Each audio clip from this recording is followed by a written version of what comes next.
makakain ng isang beses sa isang araw, makatulog ng may nasisilungan, magkaroon ng pagkakakitaan, makatungtong sa paaralan.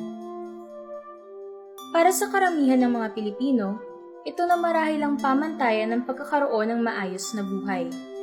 Hanggat nananatiling nakabihis, nakakakain, nakakatulog, kumikita, at nag-aaral ang isang Pilipino, siguro, masaya naman talaga ang buhay niya.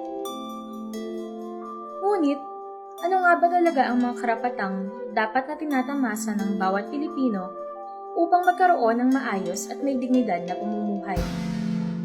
Ang ESC rights ay tumutukoy sa ating mga economic, social, at cultural rights.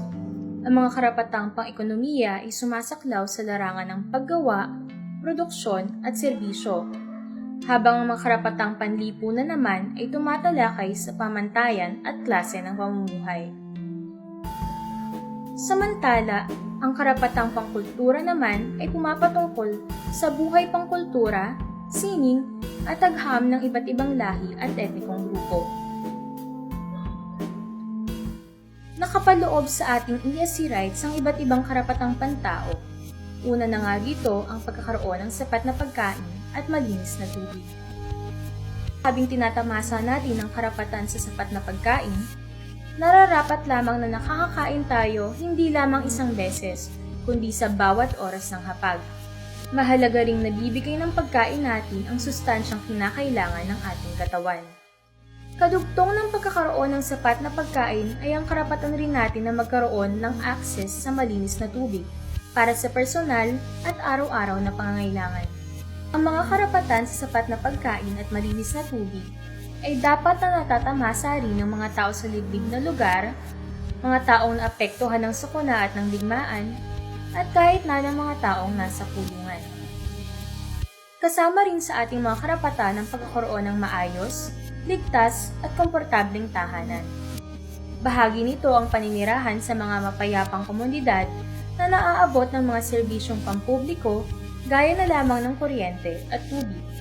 Karapatan din ng bawat isa sa atin na magkaroon ng maayos na kalusugan. Lahat tayo ay dapat magkaroon ng akses sa mga pampublikong pagamutan, serbisyo at gamot. Obligasyon ng Estado na maparating ang mga serbisyong ito sa bawat mamamayan. Kasama rin dito ang pagsiguro na kung tayo man ay mangailangan ng serbisyong medikal, ay tatanggapin tayo sa mga pampublikong pagamutan, ano pa man ang ating katayuan sa buhay.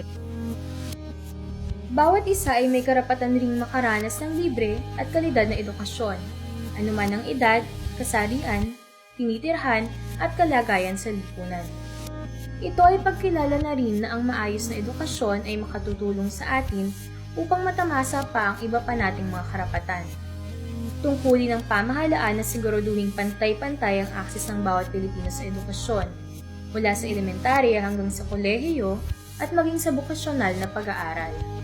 Ang pagkakaroon ng maayos na edukasyon ng bawat Pilipino ay makatutulong hindi lamang sa personal na paglago, kundi pati na rin sa paglago ng ekonomiya ng bansa. Kaugnay ng karapatang makapag-aral ay ang karapatang magkaroon ng disenteng trabaho. Ang bawat tao ay may karapatang makapagtrabaho at pumili ng mapagtatrabahuhan.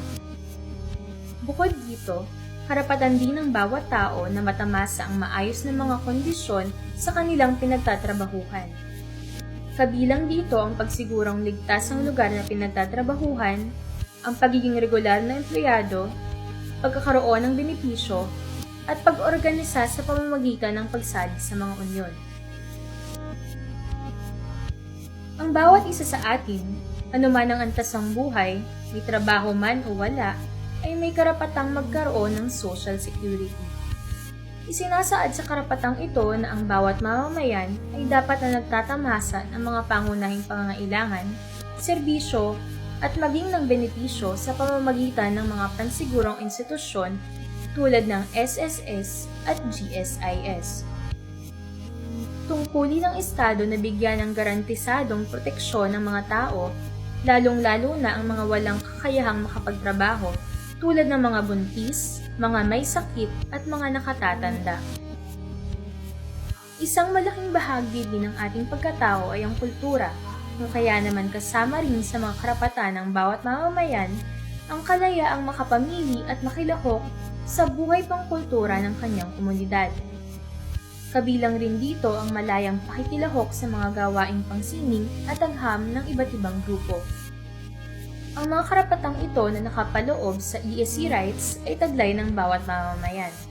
Ang ating pamahalaan bilang tagapamahala ng bansa at ng mga Pilipino ay may obligasyon at pananagutan na siguraduhing natatamasa ng bawat isa sa atin ang ESC rights at iba pang mga karapatang pangtao. Bilang mamamayan naman, tayo ay marapat lamang na manindigan para sa ating ESC rights.